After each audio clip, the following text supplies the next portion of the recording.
Kiếp trước, năm đầu tiên khôi phục kỳ thi đại học, tôi tận mắt thấy thằng em dùng giấy báo trúng tuyển cao đẳng của nó đổi lấy thông báo trúng tuyển Đại học Hoa Thanh của tôi. Khi phát hiện thông báo bị đánh tráo, tôi lập tức túm lấy thằng em, đòi lại thông báo của mình. Nhưng bố tôi lại tát tôi một cái ngã lăn ra đất, rồi lấy thông báo tôi vất vả thi được, đưa thẳng tay cho thằng em. Mày làm anh, sao không nhường nhịn em một chút? Nó chỉ muốn vào đại học tốt thôi. Mày bảo nó cướp gì chứ? Bố tôi và thằng em, con thẳng tay lấy dây thừng trói tay chân tôi lại. Mày không muốn học cao đẳng hả? Thế thì khỏi học luôn đi. Tôi bị nhốt dưới hầm nhà. Ngay cả nhà họ cười nói rộn ràng. Chúc mừng thằng em đỗ trường danh tiếng. Còn tôi thì bị mẹ mai mối với lý cổ phụ trong làng hơn tôi 10 tuổi. Thành vợ thành chồng, không chịu nổi nhục, tôi nhảy xuống giếng kết thúc đời mình. Sống lại, tôi trở về ngày nhận thông báo trúng tuyển. Anh ơi, người đưa thư vừa mang thông báo của hai anh em mình đến. Của anh đây. Thằng em cười khẩy đưa tôi một tờ giấy. Tôi mở ra xem, chỉ thấy dòng chữ viết tay, đồng chí Triệu Truyền Phổ. Được phê duyệt nhập học chuyên ngành sư phạm trường tôi. Đền báo danh trước ngày 1 tháng 5 năm 1978.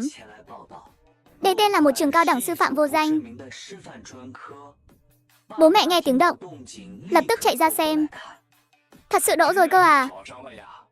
Nói trước nhé, nhà mình nghèo, không nuôi nổi hai đứa học đại học. Nếu mày thi không bằng em mày thì đừng học nữa. Rồi họ sốt sắng quay sang hỏi thằng em. Truyền Tiến, mày đỗ trường nào? Thằng em tự hào giơ tờ giấy trong tay lên. Dấu đỏ của Đại học Hoa Thanh nổi bật ở phần ký tên. Nó phấn khích tuyên bố to. Con đỗ Đại học Hoa Thanh ngon nhất nước rồi. Con chắc chắn là người giỏi nhất xã mình. Không, là nhất trấn luôn. Xứng danh trạng nguyên luôn chứ. Ôi trời, nhà họ Triệu mình có trạng nguyên rồi. Bố mẹ tôi lập tức vỗ tay tán thưởng.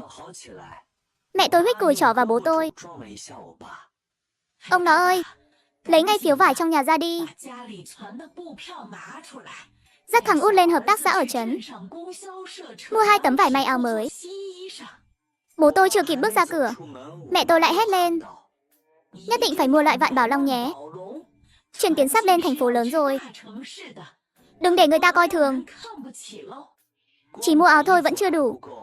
Mẹ tôi còn đòi giết hết lợn gà nuôi cả năm để mở tiệc mừng thằng em nhập học thật hoành tráng. Mẹ tôi đang vui, liếc thấy tôi.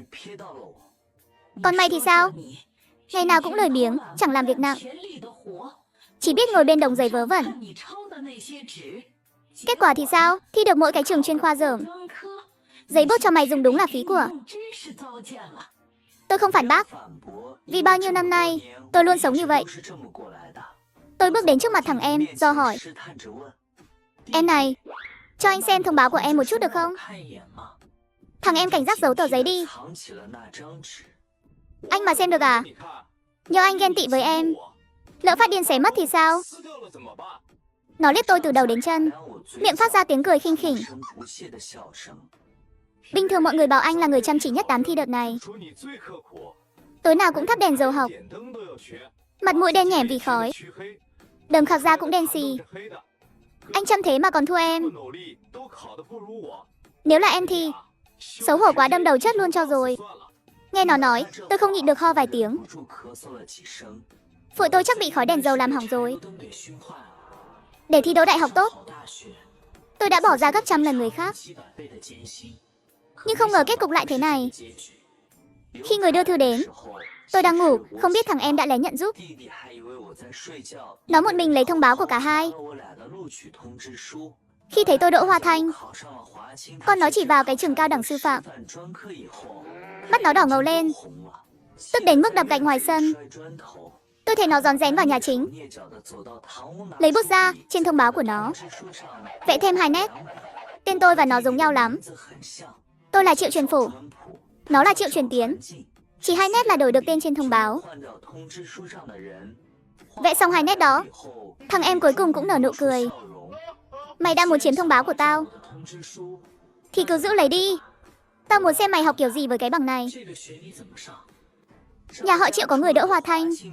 Chuyện này nhanh chóng lan khắp làng. Bạn học cũ Un kéo đến nhà tôi. Tay xách nách mang đủ món đồ ăn hiếm có. Kẹo bánh, lê đóng hộp. Đua nhau mang đến trước mặt thằng em. Truyền Tiến, đây là kẹo đại bạch thỏ bố tao mang từ bệnh viện về.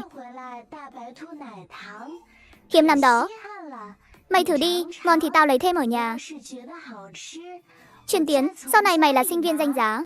Đợi mày phát đạt, nhớ quay về dìu dắt bọn tao nhé. Nhà họ Triệu có nhân tài rồi, thèm chết đi được. Truyền Tiến, mày lên thành phố lớn. Đừng quên đám anh em này nhé. Thằng em mặc áo lông vạn bảo long mới toanh. Nước ông đầy đồ ngon chỉ Tết mới có.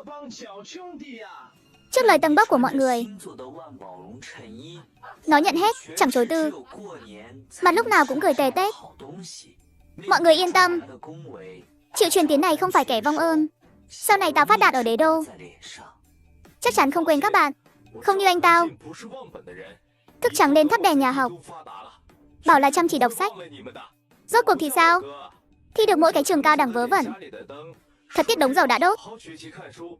Nó vừa dứt lời, ánh mắt mọi người đổ dồn vào tôi, không tránh khỏi một trận chế nhạo. Đúng thế.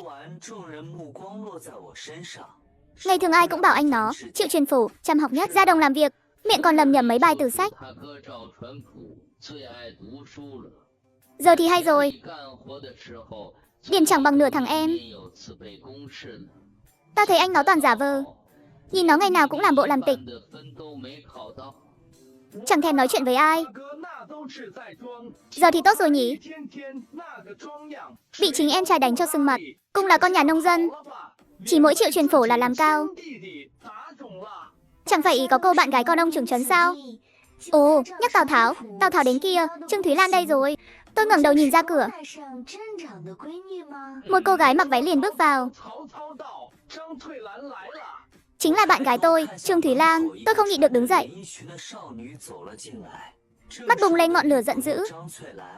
Kiếp trước, sau khi bị bố mẹ nhốt dưới hầm, tôi từng trốn ra được một lần. Khi thoát khỏi đó, điều đầu tiên tôi làm là Trương Thúy Lan, cầu xin cô ấy giúp tôi. Đêm hôm đó, tôi đi bộ mấy chục cây số, đôi giày rách toạc dưới chân mới đến được nhà cô ấy. Tôi kể hết đầu đuôi mọi chuyện cho cô ấy nghe, hy vọng bố cô ấy, ông trưởng Trần, sẽ giúp tôi. Nhưng ai ngờ đâu, ông trưởng Trần đến nhà tôi một chuyến, rồi dễ dàng bị bố mẹ tôi thuyết phục. Còn bảo họ rằng tôi đang ở nhà ông, để bố mẹ tôi đến dẫn về.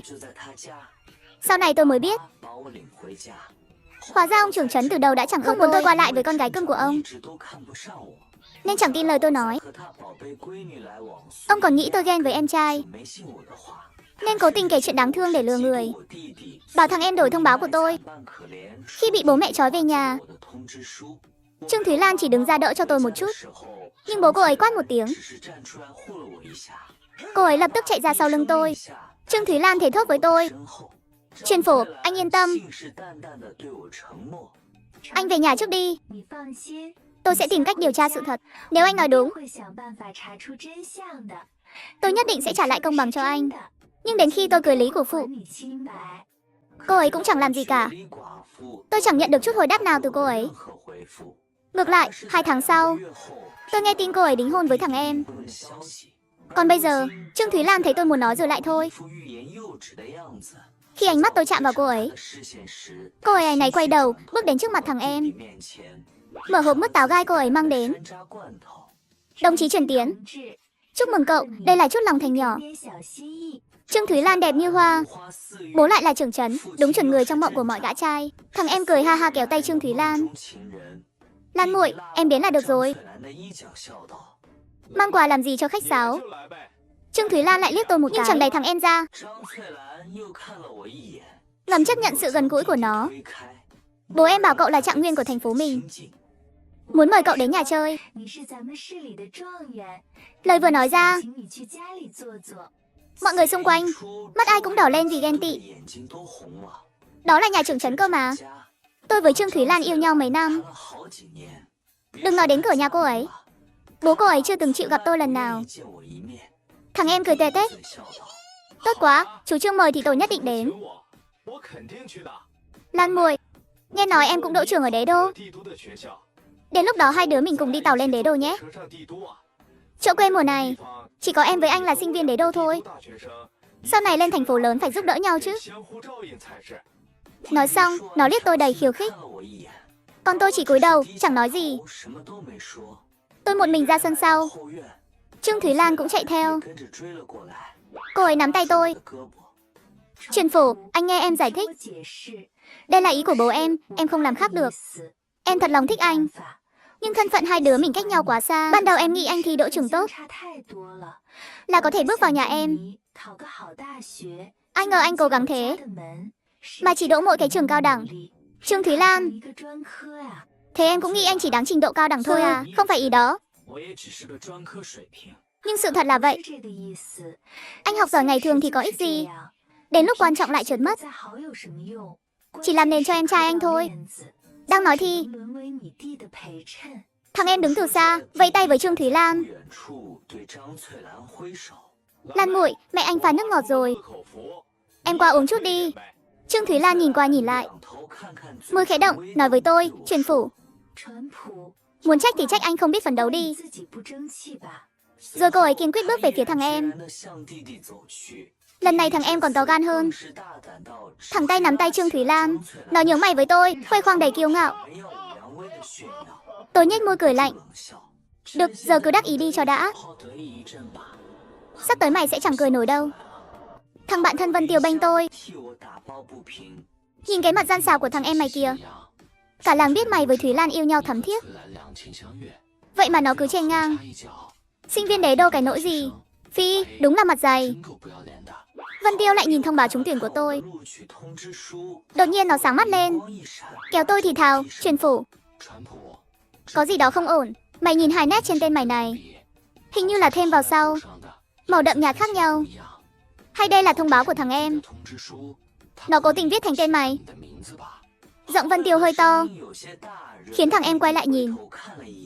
Rõ ràng suýt bị lật tẩy. Nhưng thằng em chẳng hề hoảng.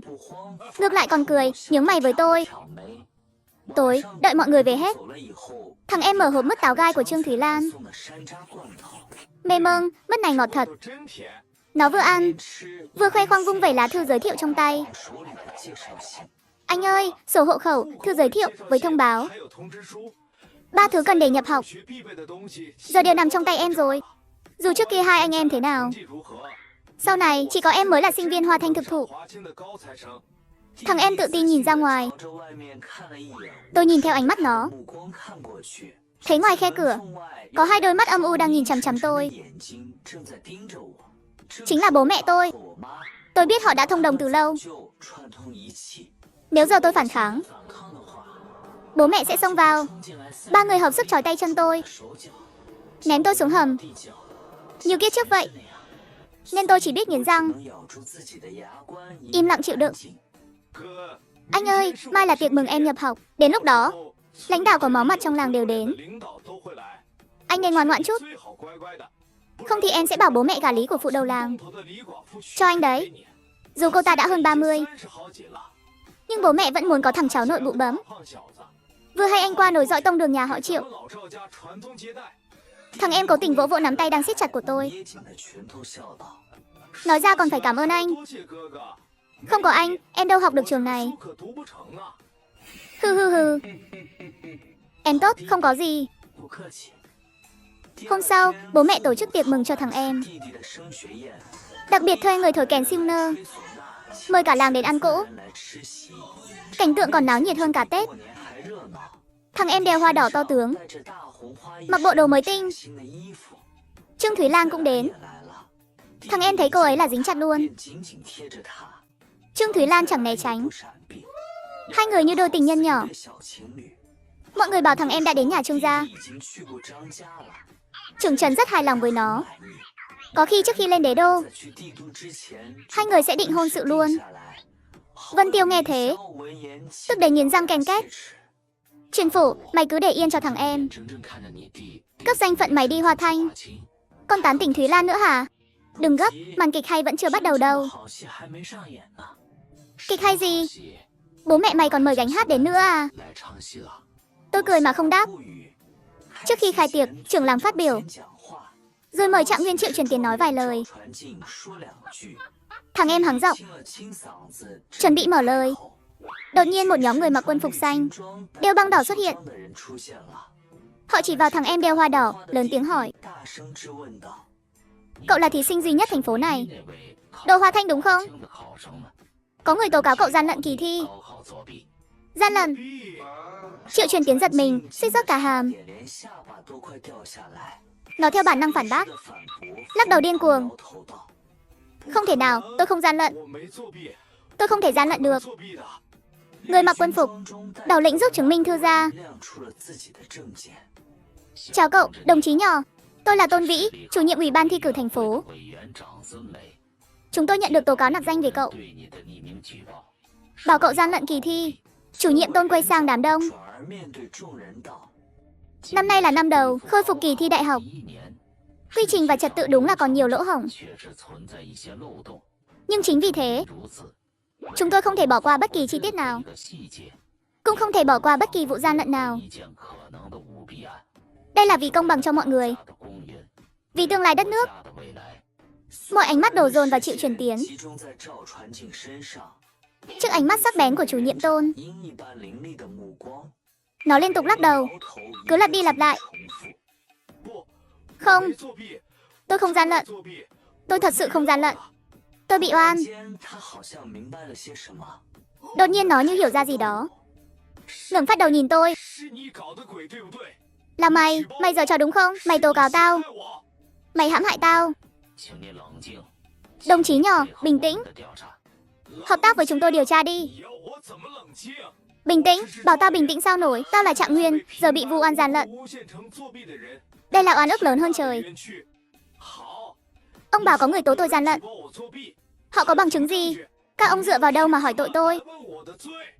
Đồng chí nhỏ, đừng kích động. Chuyện này chưa có kết luận. Chúng tôi chỉ đến điều tra, chứ không phải định tội cậu.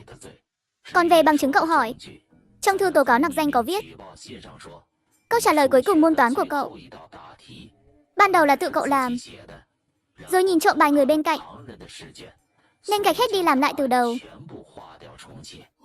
Chủ nhiệm Tôn càng nói, sắc mặt càng thêm nặng nề.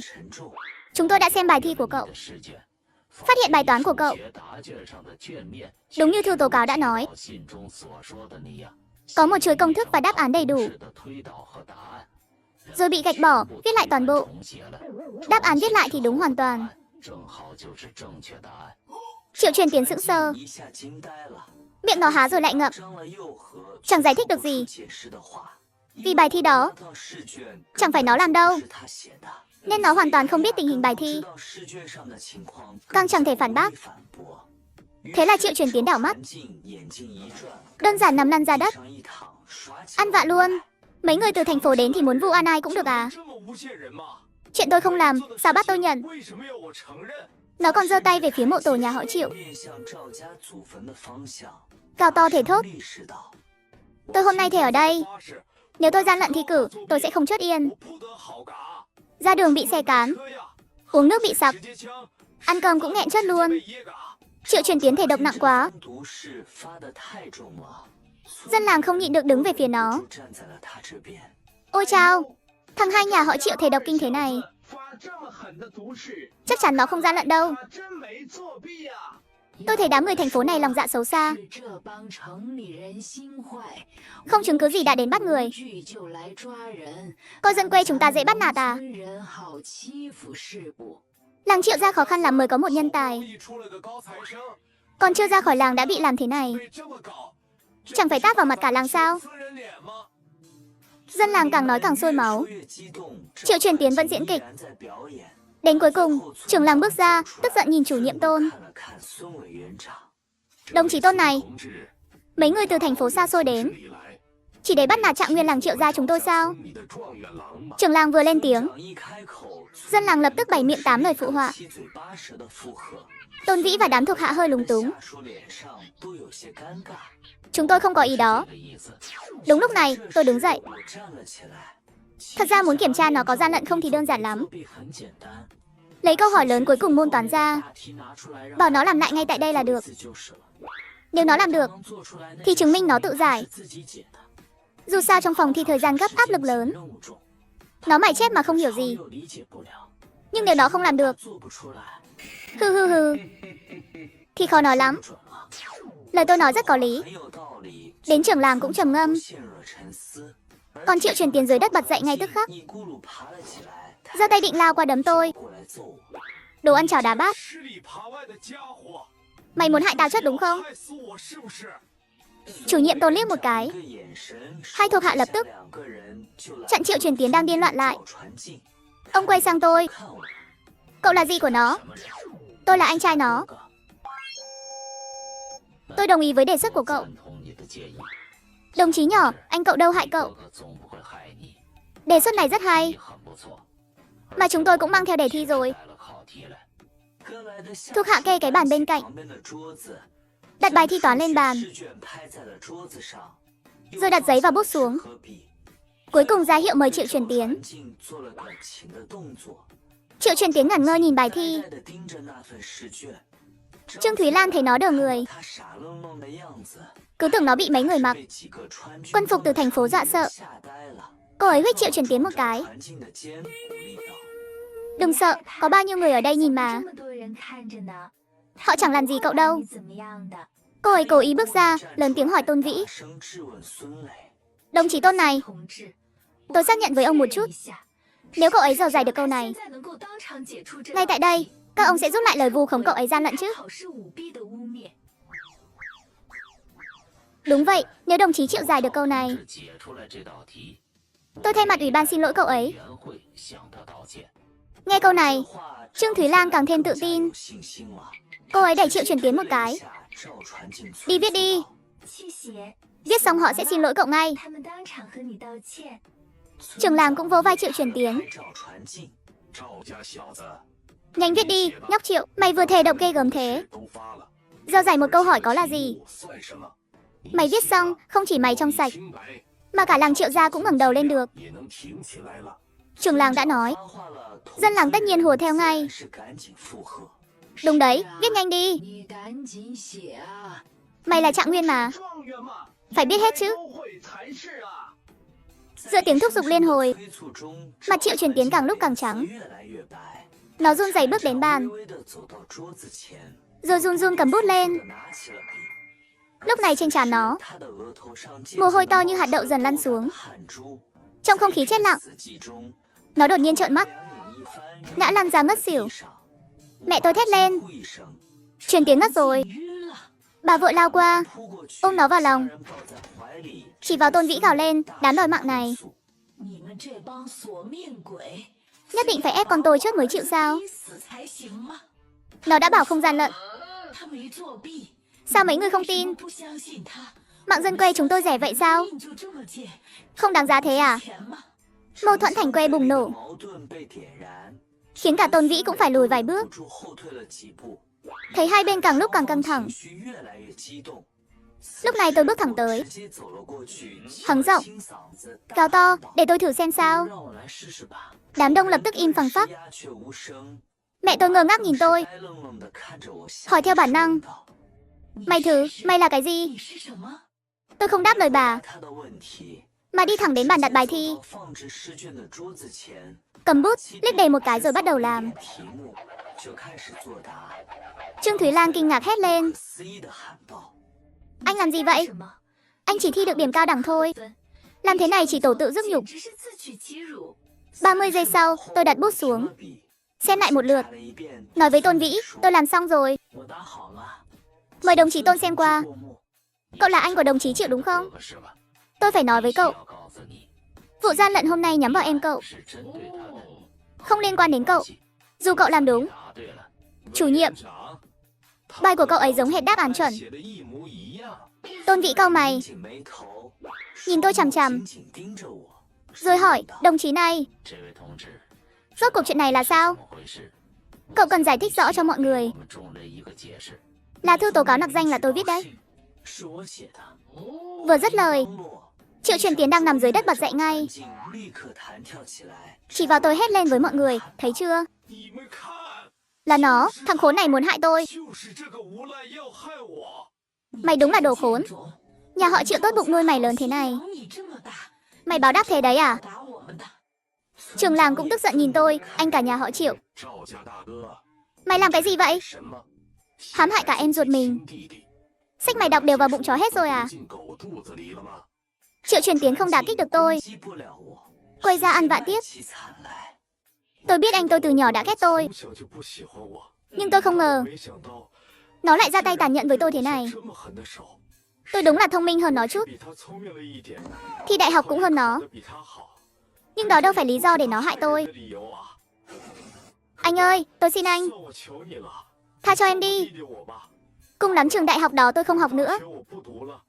Hai anh em mình lại như xưa, vui vẻ bên nhau. Được không? Tôn Vĩ cũng bất đắc dĩ. Ông miễn cưỡng nói với tôi, đồng chí nhỏ này. Cậu biết tội vu không ác ý, lừa dối công chức nghiêm trọng thế nào không? Tôi giờ có thể đưa cậu đến trại giam ngay. Đúng thế, phải bắt thằng khốn này bỏ tù.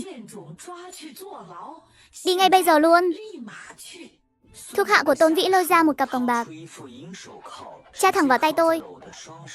Thấy cảnh này, Triệu Truyền Tiến và mẹ tôi đều cười phá lên. Trương Thúy Lan nhìn tôi lắc đầu không ngừng. Thở dài, ôi. Truyền phủ, anh khổ thế này làm gì? Tự làm tự chịu thôi. Ngay khi Tôn Vĩ định dẫn tôi đi, tôi đứng tại chỗ, cười hỏi ông. Chủ nhiệm, trước khi tôi bị đưa đi xét xử, tôi chỉ có một yêu cầu. Ông nói đi, tôi muốn hỏi trạng nguyên thành phố này rốt cuộc tên là gì? Mọi người chẳng hiểu sao tôi lại hỏi vậy. Mày Tôn Vĩ nhíu chặt như bánh quai trèo. Cậu hỏi cái này làm gì? Cậu làm anh trai, chẳng lẽ không biết tên em mình? Ông nói đến đây, Triệu Truyền Tiến đứng bên cạnh ngẩng phát đầu lên. Nó hiểu tôi định làm gì rồi. Nhưng đã muộn. Chỉ thấy Tôn Vĩ lớn tiếng nói với mọi người. Trạng nguyên thành phố năm nay là thí sinh duy nhất được Đại học Hoa Thanh ghi danh. Tên là Triệu Truyền Phủ. Tôn Vĩ nhận ra có gì đó không ổn. Vì khi ông nói ra tên tôi, biểu cảm mọi người đều thay đổi. Cả đám im phăng phắc. Chỉ mình tôi vẫn mỉm cười với ông. Chủ nhiệm Tôn, tôi chính là Triệu Truyền Phủ. Cậu là Triệu Truyền Phủ? Tôn Vĩ kinh ngạc chỉ vào Triệu Truyền Tiến hỏi. Nó gọi là Triệu Truyền Phủ. Thế cậu là ai? Triệu Truyền Tiến lúc này run lẩy bẩy. Im thìn thít. Trương Thúy Lan không tin nổi vào tai mình, chạy tới xác nhận lại. Đồng chí, ông nói ai là trạng nguyên thành phố? Đã bảo trạng nguyên năm nay là Triệu Truyền Phủ. Đồng chí Triệu Truyền Phủ làng Triệu gia các người. Triệu Truyền Phổ và Triệu Truyền Tiến tuy mặt mũi giống nhau, nhưng cách đọc tên thì khác hoàn toàn. Trương Thúy Lan, cô tính toán đủ đường. Không ngờ nó giả danh trạng nguyên đâu nhỉ. Bố cô còn định mời nó về nhà ăn cơm. Cô còn muốn đính hôn với nó. Nhưng mà hai kẻ ngu ngốc với thằng lừa đảo đúng là trời sinh một cặp. Trương Thúy Lan bị tôi làm mất mặt ngay tại chỗ, mặt đỏ như lợn luộc. Mọi người chắc đang tò mò, sao tôi lại tự tố mình gian lận thi cử? Vì em trai tốt của tôi, Triệu Truyền Tiến, đã đổi thông báo trúng tuyển của cả hai. Còn lấy luôn thư giới thiệu của tôi, định giả danh tôi vào Đại học Hoa Thanh. Còn bố mẹ tôi, để giúp thằng em, đã chuẩn bị sẵn dây thừng và thuốc mê ở nhà, định nhốt tôi xuống hầm. Thậm chí còn muốn gả lý của phụ đầu làng cho tôi. Mày nói bậy, mày vu khống bọn tao. Hừ, tôi có nói bậy không? Lục nhà là biết ngay. Trưởng làng người về nhà lục soát một vòng, chẳng mấy chốc tìm được chứng cứ. Chứng cứ thứ nhất là tờ thông báo cao đẳng bị thêm một nét. Nhưng ai tinh mắt vẫn thấy nét thêm sau rõ ràng khác biệt thế nào. Chứng cứ thứ hai là dây thừng và thuốc mê dưới gầm giường bố mẹ tôi. Thấy mấy thứ này, Tôn Vĩ vừa sốc vừa không hiểu nổi. Cả hai đều là con các người, sao lại đối xử khác biệt thế? Hay. Vì họ vốn không phải bố mẹ ruột tôi, mà tôi biết được sự thật này. Là từ kiếp trước, Lý Cổ Phụ xây rượu kể tôi nghe. Bố mẹ mày ác thế, vì họ chẳng phải bố mẹ ruột mày. Bố ruột mày thật ra là anh trai của bố mày bây giờ. Hồi đó mẹ ruột mày sinh mày ở bệnh viện Trấn Khó, chết mất.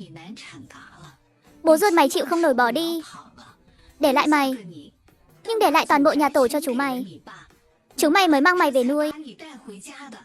Nên mày đấy, với tao là trời sinh một cặp. Ha ha ha ha ha. Khi tôi công khai hết sự thật, mọi người có mặt đều im lặng. Tôn Vĩ đích thân tháo còng cho tôi. Chuyện này hơi phức tạp, tôi cần báo cáo cấp trên rồi xử lý sau. Nhưng cậu có thể theo tôi về thành phố trước. Chúng tôi sẽ sắp xếp tốt cho cậu. Đồng chí Triệu Truyền Phủ, cậu yên tâm. Lần này Tổ quốc và nhân dân đứng về phía cậu. Sống lại lần nữa. Tôi trải qua vô số khoảnh khắc sụp đổ, nhưng chỉ giây phút này, tôi mới thấy lòng mình yên ổn. Ngày khai giảng, tôi đứng trước cổng Đại học Hoa Thanh thành công, đón chào cuộc sống mới tươi đẹp. Ngày tôi rời làng Triệu ra, Triệu Truyền Tiến bị bắt vì giả danh, ngược đãi trẻ em. Cùng bố mẹ nuôi, mua thuốc mê và đủ thứ, bị giam hết vào trại. Trưởng làng cũng dính líu, vì làm giả thư giới thiệu cho Triệu Truyền Tiến. Còn Trương Thúy Lan thì hối hận đến ruột gan xanh lè. Chuyện của cô ta với Triệu Truyền Tiến không chỉ khiến cô ta thành trò cười, mà còn làm mọi người thấy rõ bộ mặt, đạo đức giả của cả nhà cô ta. Chẳng bao lâu sau, bố cô ta vì bị tố cáo thực danh mà bị ủy ban kỷ luật đưa đi. Lần tố cáo này vẫn là tôi. Mọi đau khổ rồi sẽ chấm dứt, và tôi cuối cùng cũng đón được tiếng lòng đã lâu.